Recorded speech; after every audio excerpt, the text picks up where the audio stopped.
International society for Krishna consciousness ISKCON বিশ্বব্যাপী রথযাত্রা উৎসব পালন করে, যা জগন্নাথ, বলরাম ও সুভদ্রা রথে চড়িয়ে ভক্তি প্রদর্শনের একটি বিশেষ অনুষ্ঠান। ইসকনের রথযাত্রা মূলত পুরী রথযাত্রা থেকে অনুপ্রাণিত হলেও এটি বিশ্বব্যাপী হিন্দু ধর্ম ও সংস্কৃতির প্রচারে গুরুত্বপূর্ণ ভূমিকা পালন করছে। ইসকনের প্রতিষ্ঠাতা ভক্তিবেদান্ত স্বামী প্রভুপাদ 1966 সালে নিউ ইয়র্কে ইসকন প্রতিষ্ঠা করেন। ইসকনের মূল উদ্দেশ্য হল শ্রীকৃষ্ণের ভক্তি ও তার দীক্ষা ছড়িয়ে দেওয়া। প্রভুপাদ মনে করতেন রথযাত্রা হল শ্রীকৃষ্ণের ভক্তি প্রদর্শনের একটি অন্যতম মাধ্যম। তাই তিনি এই উৎসবটি বিশ্বব্যাপী প্রচার করার উদ্যোগ গ্রহণ করেন। ইসকনের রথযাত্রা শুধুমাত্র ভারতে সীমাবদ্ধ নয়, এটি যুক্তরাষ্ট্র, যুক্তরাজ্য, কানাডা, অস্ট্রেলিয়া এবং আরও অনেক দেশে পালিত হয়। বিভিন্ন শহরের রাস্তায় রথ টেনে নিয়ে যাওয়া হয়, যেখানে স্থানীয় ও আন্তর্জাতিক ভক্তরা অংশগ্রহণ করেন। রথযাত্রার সময় বিভিন্ন ভক্তিমূলক কার্যক্রম পরিচালিত হয়। কীর্তন, ভজন, ভাগবত পাঠ এবং অন্যান্য ধর্মীয় কার্যক্রম অনুষ্ঠিত হয়। ভক্তরা শ্রীকৃষ্ণের নাম সংকীর্তনে মেতে ওঠেন এবং রথ টেনে নিয়ে যাওয়ার সময় তারা ভক্তিমূলক গান গেয়ে থাকেন। ইসকনের রথযাত্রার অন্যতম আকর্ষণ হল প্রসাদ বিতরণ। ভক্তরা বিনামূল্যে প্রসাদ গ্রহণ করেন। এই প্রসাদ বিভিন্ন ধরনের খাবার, ফলমূল এবং মিষ্টি দিয়ে তৈরি হয়। রথযাত্রার সময় বিভিন্ন সাংস্কৃতিক কার্যক্রম অনুষ্ঠিত হয়।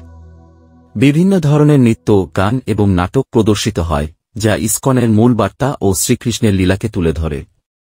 ইসকনের রথযাত্রার শোভাযাত্রা অত্যন্ত মনোমুগ্ধকর। রথগুলো বিভিন্ন রং ও আলংকারিক বস্তু দিয়ে সাজানো হয়। রথের সামনে, পিছনে এবং পাশ দিয়ে ভক্তরা শ্রীকৃষ্ণের গুণগান গেয়ে থাকেন। ইসকনের প্রথম রথযাত্রা অনুষ্ঠিত হয় 1967 সালে সান ফ্রান্সিসকোতে। প্রভুপাদ এই উৎসবের মাধ্যমে পশ্চিমা বিশ্বের মানুষদের শ্রীকৃষ্ণের ভক্তিতে আকৃষ্ট করতে চেয়েছিলেন। সান ফ্রান্সিসকোর রথযাত্রা অত্যন্ত সফল হয় এবং এটি ইসকনের একটি বার্ষিক অনুষ্ঠান হয়ে ওঠে। এরপর ইসকনের রথযাত্রা অন্যান্য শহর ও দেশে ছড়িয়ে পড়ে। বাংলায় ইসকনের রথযাত্রা অত্যন্ত জনপ্রিয়। বিশেষ করে মায়াপুর, যা ইসকনের অন্যতম প্রধান কেন্দ্র, সেখানে রথযাত্রা অত্যন্ত ধুমধামের সাথে পালিত হয়। মায়াপুরে ইসকনের প্রধান মন্দিরে লক্ষ লক্ষ ভক্ত রথযাত্রায় অংশগ্রহণ করেন এবং শ্রীকৃষ্ণের প্রতি তাদের ভক্তি প্রদর্শন করেন। ইসকনের রথযাত্রা শুধুমাত্র ধর্মীয় অনুষ্ঠান নয়, এটি একটি সাংস্কৃতিক মিলনক্ষেত্র।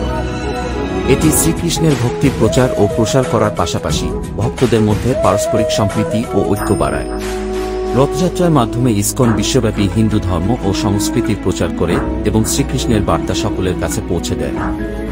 ইসকনের রথযাত্রা একটি বিশেষ ধর্মীয় ও সাংস্কৃতিক অনুষ্ঠান যা বিশ্বব্যাপী পালিত হয়। এটি শ্রীকৃষ্ণের ভক্তি ও তার দীক্ষা ছড়িয়ে দেওয়ার একটি অন্যতম মাধ্যম।